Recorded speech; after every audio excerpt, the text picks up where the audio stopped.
Welcome my dear students. আজকে একটি নতুন পোর্শন অর্থাৎ ব্যালেন্সের একটা নতুন পদ্ধতি নিয়ে আমরা আলোচনা করব। অর্থাৎ আজকের আলোচনার বিষয়বস্তু হলো আয়ন ইলেকট্রন পদ্ধতিতে সমতা বিধান, balancing by ion electron method. এই যে আমরা ব্যালেন্স করব, তোমরা জানো যে আমরা যখন কোনো রিঅ্যাকশন ব্যালেন্স করি এখানে আবার সেই জারণ সংখ্যা কিংবা চার্জ এসব রয়েছে। তার মানে এগুলো করতে গেলে কিন্তু আবার তোমরা সমস্যায় পড়বে, কারণ যারা এই ভিডিওটা প্রথম দেখছো, কারণ আগের ভিডিও না দেখলে তার সঙ্গে এগুলো লিঙ্ক রয়েছে, কিভাবে মাথায় জারণ সংখ্যাগুলো আমরা লিখবো। তা সেগুলো জানার জন্য তোমাদের কি করতে হবে, আগের ভিডিও দেখে নিতে হবে। যদি আগের ভিডিওগুলো দেখে নাও এই চ্যাপ্টারটা, তাহলে আশা করছি কোনো সমস্যা থাকবে না। তো আমরা এই ব্যালেন্সে যাওয়ার পূর্বেই তাহলে তোমাদের কি করতে বলবো, একবার যদি কেউ ভুলে থাকো বা ভুলে যাও আগের পোর্শন, তাহলে একবার দেখে নাও, তারপর এটা দেখো। আশা করছি এই পোর্শনটা যদি তোমরা শেষ পর্যন্ত ভিডিওটা দেখো তাহলে ব্যালেন্সের আর কোনো সমস্যা থাকছেই না। তো আমরা চলো আজকের পাঠের আলোচিত অংশে নিয়ে এই পদ্ধতি করতে গেলে আমাদের কতগুলো রুলস মেনটেন করতে হবে। অ্যাকচুয়ালি 1927 সালে বিজ্ঞানী জার্টলে ও লামে এই পদ্ধতি আবিষ্কার করেন। তবে আবিষ্কার করার পরই ওনারা কিছু রুলস বা নিয়মাবলী দেন, যার উপর ভিত্তি করে এই আয়ন ইলেকট্রন পদ্ধতিতে সমতা বিধানগুলো ঘটে। তো চলো আমরা এক এক করে নিয়মাবলীতে যাই। অর্থাৎ নাম্বার 1, নিয়মাবলী 1 নম্বর রুল কি না, ফার্স্ট কাজ হচ্ছে আগে দেখতে হবে আমাদের বিক্রিয়াটি আয়নিত অবস্থায় অর্থাৎ আয়নের আকারে আছে কিনা। যদি থাকে নো প্রবলেম, কিন্তু যদি বিক্রিয়াটি দেখা যায় আণবিক আকারে রয়েছে তখন আমাদের কি করতে হবে, এটাকে আয়নীয় আকারে নিয়ে আসতে হবে। সেটা আমরা কিভাবে করব আমরা পরে অংশে তোমরা দেখতে পাবে কিভাবে আমরা করছি। তাহলে নাম্বার 1 কি করতে হবে, বিক্রিয়াটা যদি আণবিক অবস্থায় থাকে তাহলে তাকে আয়নীয় আকারে আনতে হবে। নেক্সট পয়েন্ট 2 অর্থাৎ রুল 2 কি করব,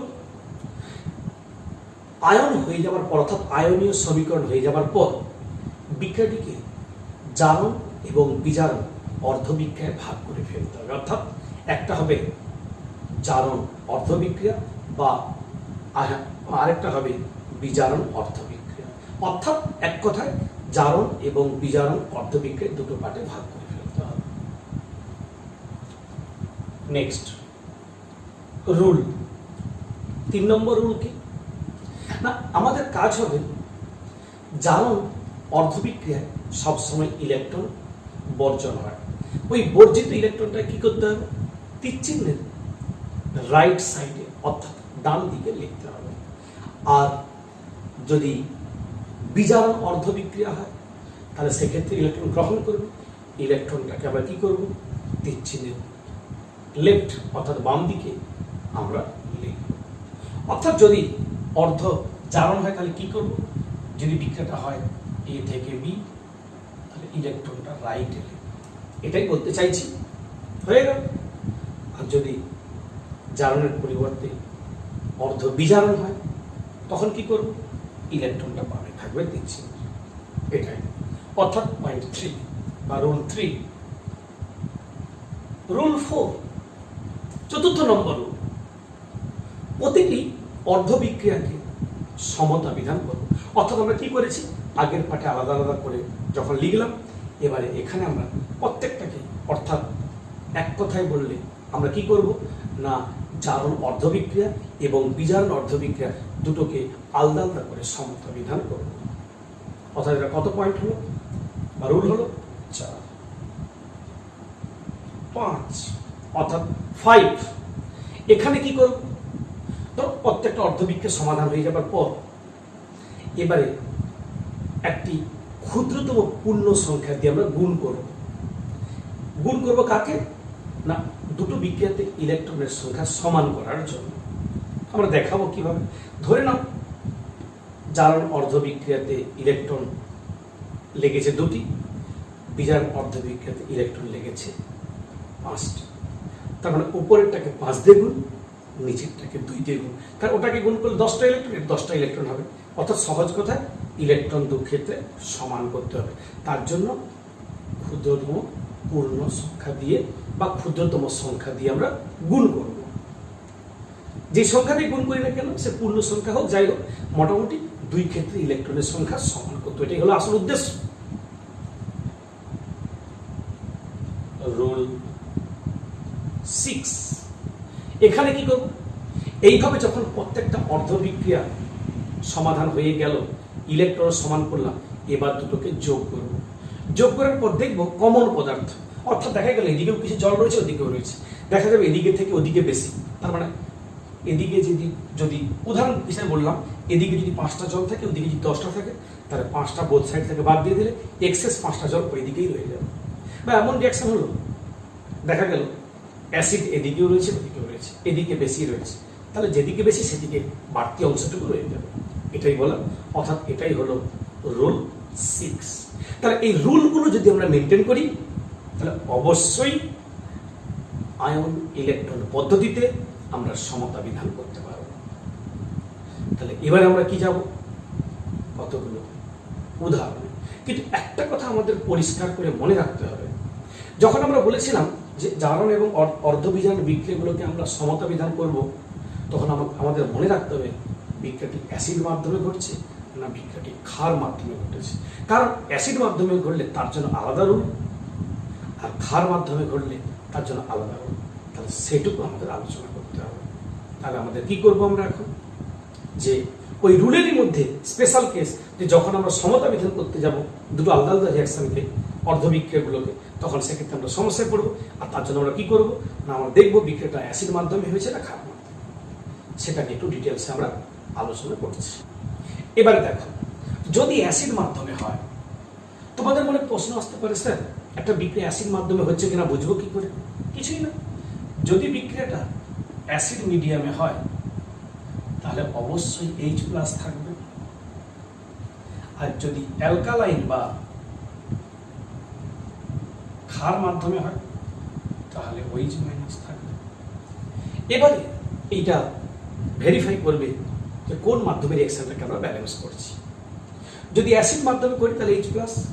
ব্যালেন্স করার সময়, সমতা বিধান করার সময় প্রত্যেকটা অর্ধবিক্রিয়ার ক্ষেত্রে আমাদের মনে রাখতে হবে, যেদিকে যতগুলি অক্সিজেন পরমাণু কম থাকবে, সেটা লেফটেও থাকতে পারে, রাইটেও থাকতে পারে, যেদিকে যতগুলি ও পরমাণু কম থাকবে সেদিকে ততগুলি জলের অণু বসবে, আর বিপরীত দিকে তার দ্বিগুণ সংখ্যক H+ বসবে। ব্যাস, একটা রুলই শেষ।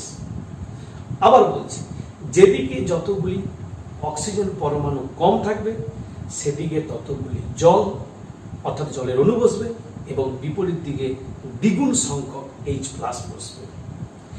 আমি যে বললাম, এই মেনটেন করলে রুলটা, দেখবে সমাধান হয়ে যাচ্ছে। চলে আসি ক্ষারীয় মাধ্যম। ক্ষারীয় মাধ্যমের ক্ষেত্রে কি, এক্ষেত্রে কি রুল, অর্থাৎ বিক্রিয়াটি ক্ষারীয় মাধ্যমে সংগঠিত হলে যেদিকে যতগুলি অক্সিজেন পরমাণু বেশি থাকবে, সেদিকে ততগুলি জলের অণু বসবে, এবং ঠিক তার বিপরীত দিকে দ্বিগুণ সংখ্যক OH- বসবে। এই যে আমি বললাম, এই নিয়ম মেনটেন করে চললে ম্যাক্সিমাম বিক্রিয়া সলভ হয়ে যাবে। তবে সব নাও হতে পারে, বিশেষ করে ক্ষার মাধ্যমে। অ্যাসিড মাধ্যমে কোনো সমস্যা হবে না, ক্ষার মাধ্যমেই হবে। আমি যে বললাম, যে রুলটা বললাম, এটা মেনটেন করলে অক্সিজেন মিলে যাবে, কোনো সমস্যা নেই, কিন্তু প্রবলেম হতে পারে হাইড্রোজেন।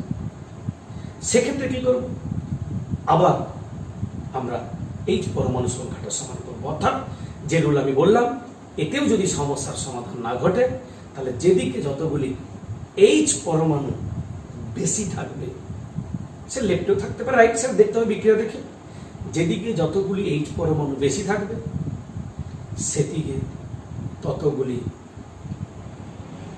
OH- এবং ঠিক তার বিপরীত দিকে ততগুলি জল, দ্বিগুণ নয়, ততগুলি জল বসবে। প্রথম কেসটা তো দ্বিগুণ, কিন্তু অক্সিজেন মেলানোর সময়, কিন্তু হাইড্রোজেনের ক্ষেত্রে সমান সংখ্যক। এই রুল মেনটেন করে করলে অবশ্যই প্রত্যেকটা অর্ধবিক্রিয়া বা জারণ বা বিজারণ অর্ধবিক্রিয়ার সমাধান হয়ে যাবে। আর সমাধান হয়ে গেলেই, সলভ হয়ে গেলেই আমরা এটাকে যোগ করলেই পরপর স্টেপে চলে আসবো। তাহলে আমরা চলো এবার যাই এক্সাম্পল বা উদাহরণ। এই এক্সাম্পল বা উদাহরণ নিয়ে আমরা এক একটা করে যে রুলগুলো বলেছিলাম সেগুলোকে আমরা ধরে ধরে মিলিয়ে সলভ করব। তখনই আমরা দেখব খুব ইন্টারেস্টিং পোর্শন, কারণ ব্যালেন্সগুলো সব করতে পারবে না। এতক্ষণ যে আমরা রুলস বা নিয়মাবলী বললাম সেগুলোকে কাজে লাগানোর চেষ্টা করব। তারপরে এই করতে করতে দেখবে তোমরা খুব সহজে শিখে গেছো। এবার কেমন শিখলে লাস্টে কিছু হোমওয়ার্কস দিয়ে দেবো, কমেন্টে রিপ্লাই দেবে, তাহলেই হয়ে গেল। তাহলে চলো এক্সাম্পলে যাই, অর্থাৎ ফার্স্ট এক্সাম্পল। কি নেব বিক্রিয়াটি? 1 নম্বর MnO4 সিঙ্গেল মাইনাস, সঙ্গে দেব H প্লাস, সঙ্গে দেব Fe2 প্লাস, বিক্রিয়া করে তৈরি হবে Mn2 প্লাস, তৈরি হবে Fe3 প্লাস এবং H2O। এই বিক্রিয়াটিকে আমরা ব্যালেন্স করব। দেখো তাহলে আমাদের ফার্স্ট কি বলেছিলাম, আয়ন আকারে না থাকলে আয়নে আনতো, আয়ন আকারে আছে, ক্লিয়ার হয়ে গেল। এবারে অর্ধ জারণ আর অর্ধ বিজারণে আমরা ভাগ করব। অবভিয়াসলি Fe2 প্লাস থেকে Fe3 প্লাস হয়েছে, জারণ সংখ্যার হ্রাস মানে বিজারণ, একে বলবো অর্ধ বিজারণ। আবার MnO4 মাইনাসে Mn জারণ সংখ্যা তোমরা করে দেখবে +7, সেখান থেকে +2 হলো, কমলো, অর্থাৎ বিজারণ। তাহলে আমরা কি করব? অর্ধ জারণ অর্ধ বিজারণ। তাহলে আমরা চলে আসি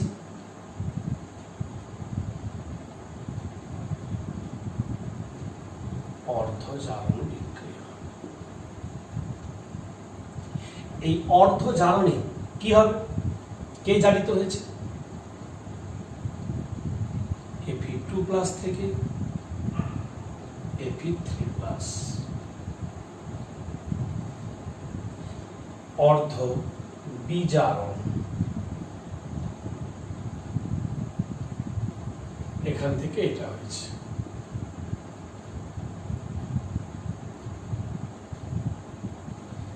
তোমরা বলতে পারো স্যার এতটা গ্যাপ দিলাম কেন? আসলে ব্যালেন্স করতে হবে তো, কিছু তো বসাতে হবে, সেজন্য আমরা কিছু গ্যাপ দিয়ে রাখলাম। তো প্রথমে আমাদের তারপরে রুলে কি বলা ছিল যে এই দুটোকে আলাদা আলাদা করে সমাধান করো। যদি জারণ হয় তাহলে ইলেকট্রন রাইটে বসবে, আর যদি বিজারণ হয় ইলেকট্রন লেফটে বসবে। ব্যাস, আগে পরমাণুকে সমান করার চেষ্টা করি, তারপর আধান। এখানে Fe একটা, Fe একটা, কিন্তু Fe পরমাণুর সংখ্যা মিললে আধান। এখানে 2 প্লাস, এখানে 3 প্লাস, একটা প্লাস বেশি, তাই একটা ইলেকট্রন দিয়ে দেবো, কারণ একটা ইলেকট্রন দিলে একটা মাইনাস আর 3টে প্লাস, 2 প্লাস, এদিকেও 2 প্লাস হয়ে গেল। এবার এখানে আসো, ওটা কমপ্লিট, পরমাণুর সংখ্যা চার্জ সবই মিলে গেল। এবার এটাকে করতে হবে, কিভাবে করব? এখানে Mn একটা, Mn একটা মিলে গেল। বিক্রিয়াটি কোন মাধ্যমে সম্পন্ন হলো? হচ্ছে এখানে অবশ্যই অ্যাসিড মাধ্যম। তাহলে অ্যাসিড মাধ্যমে সংগঠিত হলে রুল কি ছিল? যেদিকে যতগুলি ও পরমাণু কম থাকবে, কোন দিকে কম আছে? এদিকে কম। এখানে 4টা, এদিকে নেই, তার মানে এদিকেই রয়েছে 4খানা কম। সেদিকে ততগুলি জল বসবে যতগুলো কম, বিপরীত দিকে দ্বিগুণ সংখ্যক H প্লাস বসবে। হয়ে গেল, ব্যাস। মিলে দেখে নাও, অক্সিজেন 4, অক্সিজেন 4, হাইড্রোজেন 8, হাইড্রোজেন 8, পরমাণু মিলে গেল। এবার আধান বা চার্জ, ওদিকে 2 প্লাস, তাহলে এদিকেও 2 প্লাস করতে হবে।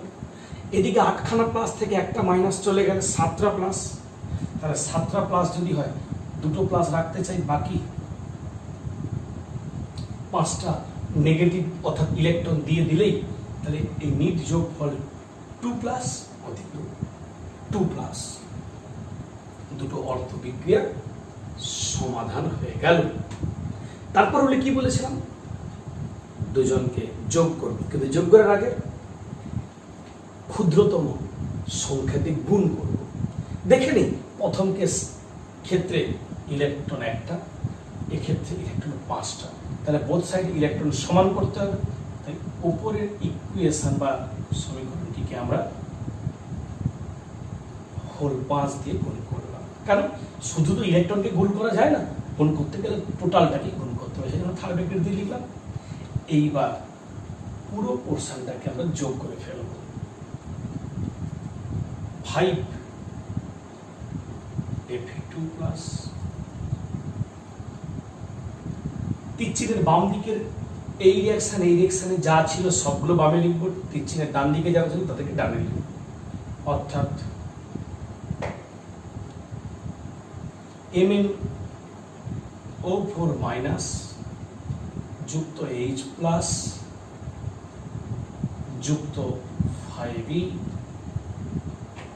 ওখানে হবে 5Fe3 প্লাস 5 দেখুন একে প্রত্যেকেই হবে Mn2 প্লাস 4H2O আর 5e। বোথ সাইড থেকে 5e বাদ দিয়ে দিলাম। তোমরা চাইলে এ লাইন করার দরকার নেই, একবারে ডাইরেক্ট করবে। তার মানে কোনটা করতে বলেছি, এইটাই করবে। দেখাই তো যাচ্ছে 5টা করে এরকম বোথ সাইডে আসবে, বাদ দিয়ে দিলেই হয়ে গেল সমতা বিধান। এবার তোমরা হলো কিনা চেক করতেই পারো। ব্যালেন্সের ক্ষেত্রে খুব সোজা, যে আমরা চেক করে দেখে নিতে পারি আমারটা ঠিক রয়েছে কিনা। Fe 5টা, Mn একটা রয়েছে, হাইড্রোজেন 8টা রয়েছে, আর অক্সিজেন 4টা। ওকে, আধান এদিকে 3 প্লাস ইন্টু 5 মানে 5 3 15টা প্লাস, আর 2 প্লাস 17টা প্লাস, তাহলে এদিকেও 17টা হবে। দেখে নিতে পারো। 5 2 10টা, একে 11 আর 8, তাহলে কত হলো? তো ভুল হচ্ছে, 5 2 10, 10 8 18, 18 থেকে একটা বাদ যাবে মাইনাস, সেটা 17 হয়ে গেল। ওকে, একটা ব্যালেন্স কমপ্লিট হয়ে গেল। আশা করছি ব্যালেন্সে বোধহয় তোমাদের আর কোনো এইটাই বুঝতে কোনো সমস্যা হচ্ছে না। এবার চলো আমাদের নেক্সট এক্সাম্পল 2। এই বিগটার একটু তার থেকে আলাদা, আগেরটার থেকে। কি করে বুঝলে? এখানে সব থেকে ইন্টারেস্টিং ব্যাপার, পদ্ধতিটার নাম আয়ন ইলেকট্রন। এখানে কোনো আয়নই নেই, অর্থাৎ রিয়াকশনটা রয়েছে আণবিক আকারে, অণুর আকারে। তাহলে আমাদের ফার্স্ট কাজ হবে একে আয়নে কনভার্ট করা। তারপর ব্যালেন্স হয়ে যাওয়ার পরও কিন্তু আমাদের নিশ্চিন্ত নই, যেহেতু রিয়াকশনটা আণবিক আকারে ছিল, সুবিধার্থে ব্যালেন্স করার জন্য আয়ন আকারে আনলাম। ব্যালেন্স হয়ে যাওয়ার পর আবার আণবিক আকারে ফিরতে হবে। চলো শিখে নিই পুরো পোর্শনটা। বেশিরভাগ ক্ষেত্রে আয়ন আকারে পরীক্ষায় আসলেও শিখে নিলাম একটু। যদি কখনো আণবিক আকার দেয় তাহলে তাকে আমরা কিভাবে এই পদ্ধতি কাজে লাগাবো সেই জন্য দিলাম। একে ভাঙলে কি পাবো? দুখানা K প্লাস Cr2O7 2 মাইনাস, একে ভাঙলে পাবো 2H plus SO4 2 minus, K plus I minus, একে ভাঙলে পাবো 2K plus SO4 2 minus, chromium 3 plus 3SO4 2 minus, I2 এবং জল। মনের মধ্যে প্রশ্ন আসতে পারে এটাকে ভাঙলেন না কেন? এই ভাঙারও কতগুলো নিয়ম রয়েছে বিশ্লেষণ করার। অ্যাসিড, ক্ষার, লবণ ছাড়ার কাউকে ভাঙব না, অর্থাৎ কোনো জল, কোনো অক্সাইড, কোনো মৌল কিংবা গ্যাসীয় পদার্থ ভাঙব না। ব্যাস হয়ে গেল। এবার কাটাকুটি করে বাদ দিয়ে দিতে হবে। বাদ দেওয়ার ক্ষেত্রে কতগুলো নিয়ম মেনটেন করতে হবে। সাপোজ এদিকে K প্লাস রয়েছে, ওদিকেও K প্লাস, দেখা গেলো এদিকে 5টা ওদিকে 3টে। নর্মালি কি মনে হবে? তাহলে 3টে বাদ দিয়ে দিলে 2টো রয়ে যাবে না, বোথ সাইডের সংখ্যা গণনার দরকার, টোটালি বাদ। কিন্তু একদিকে SO4 2 মাইনাস আর একদিকে SO4 3 মাইনাস বাদ দেওয়া যাবে না। একদিকে SO2 আর একদিকে শুধু সালফার বাদ দেওয়া যাবে না, অর্থাৎ অক্সিডেশন চেঞ্জ ডিফারেন্ট যেহেতু রয়েছে বোধ ক্ষেত্রে বাতিল করা যাবে না, তাদেরকে আমরা রাখবো আর যেগুলো কমন বাদ দেবো। যেমন দেখে নাও এখানে K প্লাস এই রিয়াকশানে দিচ্ছিলেন বামে 3টে রয়েছে, এদিকে রয়েছে 2টো, সংখ্যা গণার দরকার নেই, বোধ K প্লাস বাদ। এসব করে এখানে বাম দিকে একটা, এদিকে 4টে রয়েছে, কাউন্ট করার দরকার নেই, টোটালি বাদ। যদি SO4 2 মাইনাস, এদিকে যদি SO3 2 মাইনাস হতো বাদ দিতে পারতাম না। তাহলে ফাইনালি কি দাঁড়ালো, Cr2O7 2 মাইনাস যুক্ত H প্লাস, কোনো সংখ্যা লেখার দরকার নেই, যুক্ত I মাইনাস, কোনো সংখ্যা লেখার দরকার নেই, ক্রোমিয়াম 3 প্লাস I2 প্লাস জল। তাহলে দেখে নাও এত বড় একটা রিয়াকশন ছিল, তাকে ভেঙে আইনে এইটুকু করে নিলাম। এবার আমরা সংখ্যা বিধান করব আগের নিয়ম অনুযায়ী। অর্ধজারণ, জারণ কোথা থেকে হবে, I মাইনাস থেকে I2, -1 থেকে 0, বৃদ্ধি পেয়েছে, বৃদ্ধি পেলে জারণ, তাহলে I থেকে হলো I2, আর অর্ধ বিজারণ সেটা হবে Cr2O7 2 মাইনাস থেকে 3 প্লাস। এবার যখন আমরা একে ব্যালেন্স করব, করার পর দুটোকে যোগ করব, তার আগে ব্যালেন্স, এখানে I এখানে I2, প্রথমে পরমাণুর সংখ্যা সমান করব, জারণ বলে ইলেকট্রন বামে বসবে নয় ডানে বসবে। এদিকে আমরা ছেড়ে গিয়েছি, মাইনাস ছিল, তাহলে 2টো মাইনাস, তাহলে ওদিকেও 2টো মাইনাস করলে তবে সমতা বিধান হবে। এবারে আস ক্রোমিয়াম 2টো, এখানে ক্রোমিয়াম 2 দিলাম, অক্সিজেন 7, ওদিকে অক্সিজেন নেই, বিক্রিয়াটা ঘটেছে অ্যাসিড মাধ্যমে, তার মানে যেদিকে যতগুলি ও পরমাণু কম থাকবে ওদিকে কম, ততগুলি জল বসবে, বিপরীত দিকে তার দ্বিগুণ সংখ্যক H প্লাস বসবে। দেখে নাও পরমাণু মিলে গেছে সব ক্ষেত্রে। এবার আধান, এদিকে 3 দুগুণে 6টা প্লাস, তাহলে এদিকেও 6টা প্লাস করতে হবে, 14টা প্লাস থেকে 2টো মাইনাস চলে গেলে 12টা প্লাস আছে, 6 করতে হবে, তার মানে 6খানা কমাতে হবে, তাই -6টা দিয়ে দিলাম, ইলেকট্রন কমে গেল। এবারে এখানে 2, এখানে 6, এই সমীকরণটাকে 3 দিয়ে গুণ করলে 6টা ইলেকট্রন এসে গেল, বোথ সাইড থেকে ইলেকট্রনটাকে বাদ দিয়ে দিতে হবে, ব্যাস। যোগ করার পর কি দাঁড়াচ্ছে, Cr2O7 2 মাইনাস যুক্ত 6I মাইনাস যুক্ত 14খানা H প্লাস, 6 ইলেকট্রন বোথ সাইডে রয়েছে তাই বাদ দিয়ে দিলাম, তৈরি হবে 2খানা ক্রোমিয়াম 3 প্লাস, 6টা I2, এই 6টা হয় 3টে, 3I2 7H2। চাইলে তোমরা ব্যালেন্সটি হলো কিনা একবার চেক করে দেখতেই পারো। দেখে নাও পরমাণু মিলে গেছে, আধানও মিলে গেছে। এবারে আমরা কি করব, ব্যাক করব অণুতে। এখানে সামনে কোনো সংখ্যা নেই, তাহলে এখানেও কোনো সংখ্যা দেব না। I মাইনাসটা এসেছে KI থেকে, 6 রয়েছে, 6 দেব। H প্লাস 14টা, এইখান থেকে 2টো পেলে 14 মোট, তার মানে 7 দুগুণে 14, অর্থাৎ 7টা সালফিউরিক অ্যাসিড দিতে হবে।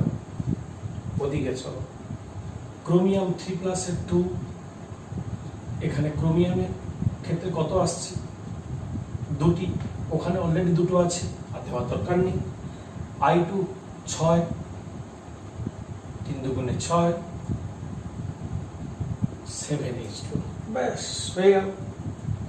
এবার স্যার বাকিগুলো যে কি হলো দেখলাম না, তবে পটাশিয়াম চেক করে দেখো, ওটাই হয়তো চেক করতে হতে পারে, তবে একদম নিশ্চিত এখানে যেটা বসছে, এখানে যেটা বসছে, এটার কোনো নড়চড় হবে না, একদম যেমন বসছে তেমন থাকবে। শুধু লাস্টে একটু দেখে নিতে হবে। দেখে নিচ্ছি, এখানে পটাশিয়াম আমাদের এখানে কোনো নেই, শুধুমাত্র এখানে আর এর পাশে রয়েছে, এর সামনে 6, এটা ফিক্সড সংখ্যা, তাহলে 6টাকে, আর এখানে 8টাকে, তাহলে এখানে যদি 8টাকে করতে হয় 2 আছে, 4 দিলে 8টা পটাশিয়াম আমরা পাবো। এবার সালফেট কি বেড়ে গেল? দেখে নিই, চেক করি। SO4 7খানা, এখানে 4টে, 3টে 7টা, ব্যালেন্স হয়ে গেল, কমপ্লিট হয়ে গেল। এক্সাম্পল 2, অর্থাৎ আয়ন ইলেকট্রন পদ্ধতি। দেখো আমরা যে পদ্ধতিটা করলাম, দুটোই অ্যাসিড মাধ্যম করেছি। এবার আমরা কি করব? একটা ক্ষারীয় মাধ্যম করব। যদিও দুটো অ্যাসিড মাধ্যম করেছি, কিন্তু ভ্যারাইটিস দিয়েছি, একটা আয়ন, একটা অনুরূপে দিয়েছি। এক্সাম্পল 3তে আমরা কি করছি? একটা ক্ষারীয় মাধ্যমে বিক্রিয়া দিচ্ছি। এটা কি করে সমাধান করব দেখে নাও। তাহলে আমাদের চুজ করতে হবে অর্ধজারণ, অর্ধবিজারণ। প্রথমে লিখবো আমরা অর্ধজারণ। কে হয়েছে? জিঙ্ক থেকে। এটা কেন? জিঙ্ক মুক্ত অবস্থায় থাকলে 0 হয়, আর কোন যৌগের মধ্যে থাকলে +2 হয়। আগের ভিডিও আছে, লক্ষ্য করবে, দেখবে অবশ্যই, ওখানে আমি বলে গিয়েছি। তাহলে একটা হবে জিঙ্ক থেকে ZnO2 2-, আরেকটা থাকবে অর্ধবিজারণ, সেটি হবে NO3 - থেকে। এখানে দেখবে 2 ক্ষেত্রে নাইট্রোজেনের জারণ সংখ্যা আলাদা এবং শুধু নয়, কমেছে, তাই বিজারণ। এখন এই দুটোকে আমাদের ব্যালেন্স করতে হবে। কিভাবে করব? আগেই বলেছি পরমাণু মেলাবো। জিঙ্ক অ্যাক্টিভ, এখানে জিঙ্ক অ্যাক্টিভ, জিঙ্ক ওকে। অক্সিজেন এখানে নেই। বিক্রিয়াটা কোন মাধ্যমে হচ্ছে? ক্ষারীয়। রুল কি ছিল? যে ক্ষারীয় মাধ্যমে সংগঠিত হলে বিক্রিয়া, যেদিকে যতগুলি অক্সিজেন পরমাণু বেশি থাকবে। কোন দিকে বেশি রয়েছে? কটা বেশি রয়েছে? 2টো। যতগুলো বেশি থাকবে ততগুলো জল বসবে, বিপরীত দিকে দ্বিগুণ সংখ্যক OH- বসবে। ব্যাস। এতে অবশ্যই অক্সিজেন মিলবেই, হাইড্রোজেন মিলতেও পারে, নাও পারে। দেখে নিই একবার। অক্সিজেন রয়েছে 4টে, হাইড্রোজেন 4 মিলে গেল। তাহলে আমাদের আর অন্য ভাবতে হবে না। এবারে দেখলাম পরমাণু মিলল, এবার আয়ন মেলাতে হবে। আয়নের আধান মেলাতে হবে। তাহলে এখানে রয়েছে 2-, এদিকেও 4-। তাহলে 2- করলে আমাদের হাতে ইলেকট্রন রয়েছে। আমি যদি ইলেকট্রন এদিকে দিতাম, আরো নেগেটিভ বাড়তো, তাহলে ওদিকে দিলেই বরং সমান হবে। তাছাড়া জারণ মানে তো ওদিকে বসবে বলেইছি আমি। তাহলে 2 + 2 4-, এদিকেও 4 হয়ে যাবে। এবার এটা, এখানে নাইট্রোজেন 1, এখানে নাইট্রোজেন 1, ওকে।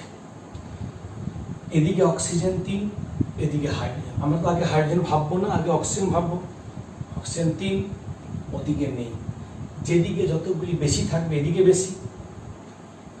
কখানা বেশি? 3টে জল।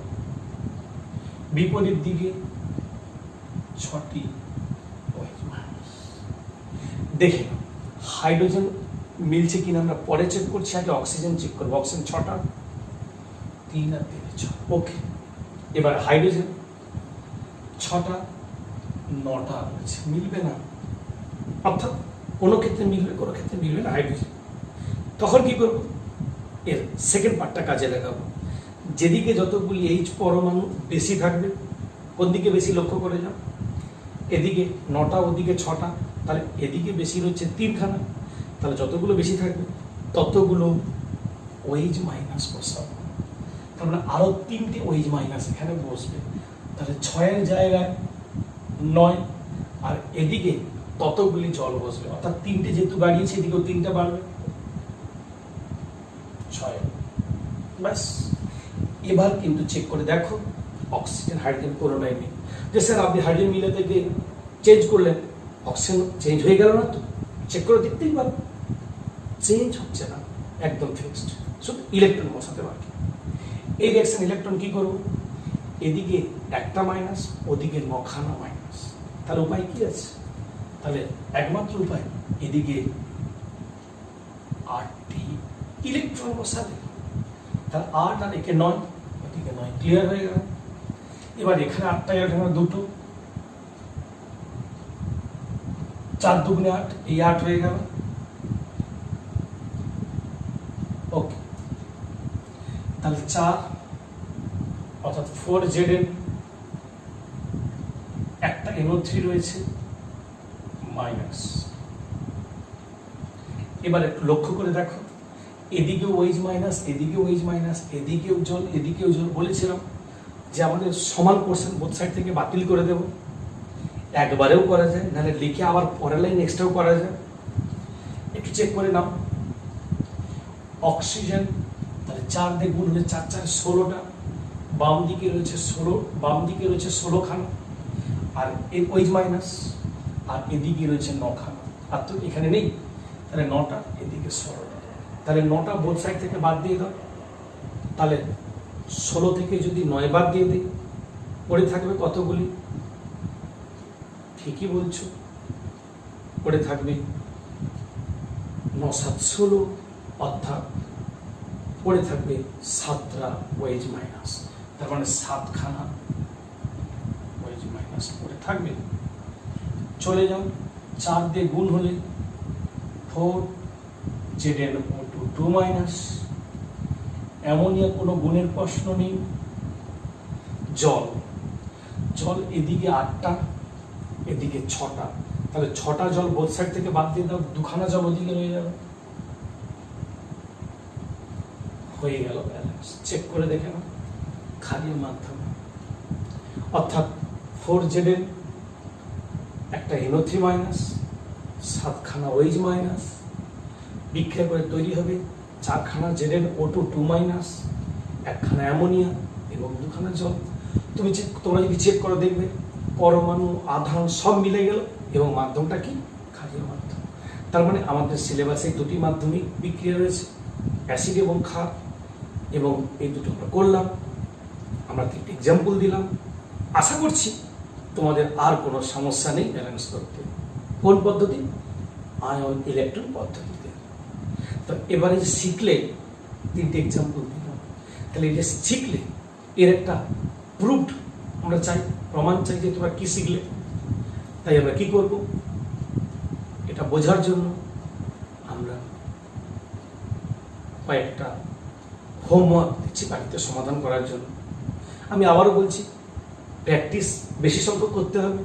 আমি মাত্র 3টে করতে দিলাম হোমওয়ার্ক, 3টে বোর্ডে করালাম। তোরা ভাবছো পরীক্ষার প্রিপারেশন হয়ে গেল, না, হিউজ এক্সাম্পল করবে। যত এক্সাম্পল করবে তত বিভিন্ন মাঝখানে করতে গিয়ে দেবে প্রবলেমে পড়বে। সেই সবগুলো করতে করতে তবেই শেখা হবে। তাই হিউজ প্র্যাকটিস চাই। সেই জন্য আরও তোমরা এক্সাম্পল বাড়িতে কিছু করবে, আমার হোমওয়ার্ক যেগুলো দিয়েছি ওটা বাদেও করবে। তাহলে চলো আমরা যাই আমাদের দেওয়া হোমওয়ার্কগুলোর দিকে আমরা তাকাই। 3টি হোমওয়ার্ক দিয়েছি বাড়িতে করার জন্য। আমি আবারও বলছি, 3টে এক্সাম্পল আমি করিয়েছি, 3টে দিচ্ছি। এই 6টা করলেই শেখা হয়ে গেল না, আরও এক্সাম্পল প্রচুর প্র্যাকটিস করতে হবে। তোমরা সবে মাত্র শিখেছো, শিখে অ্যাপ্লিকেশন করার চেষ্টা করছো। এত সহজ নয়, কাজ করতে গেলেই আটকাবে একটু একটু করে, টেনশন করবে না। তাই যাতে তোমাদের সমাধান করতে গিয়ে প্রথম স্টেপেই অসুবিধা না ফিল করো, সেই জন্য কী করবে তোমরা, যদি প্রথমেটা প্রবলেম হয় তাহলে পরের শেষে দুটো করবে, তারপর প্রথমেটা করবে। কারণ প্রথমেটা একটু সমস্যা কী রয়েছে, প্রথমত একটি অনুরূপ রয়েছে, তাদেরকে আয়ন করতে হবে। দ্বিতীয়ত এটি ক্ষার মাধ্যমের বিক্রিয়া, অ্যাসিড মাধ্যম থেকে ক্ষার মাধ্যম অপেক্ষাকৃত একটু কঠিন। তৃতীয়ত এটি একটি ডিসপ্রপোর্শনেশন বা ডিসমিউটেশন বিক্রিয়া। কেন না, এখান থেকে একবার এটা, আরেকবার এখান থেকে এটা, একটাই পদার্থের সঙ্গে জারিত হবে এবং বিজারিত হবে। তাই এই ক্ষেত্রে এটা একটু সমস্যা, আর কিছু না। তবে ভাঙবে কাদের? এই ক্ষার আর এই পোর্শন লবণ, আর কোনোটাকে ভাঙা যাবে না। এটা ভাঙলে Na প্লাস OH মাইনাস, একে ভাঙলে Na প্লাস আর H2PO2 মাইনাস সিঙ্গেল, ব্যাস। Na প্লাস বোথ সাইড থেকে বাদ দেবে, বাকিগুলো রয়ে যাবে। এইভাবে ব্যালেন্স করবে।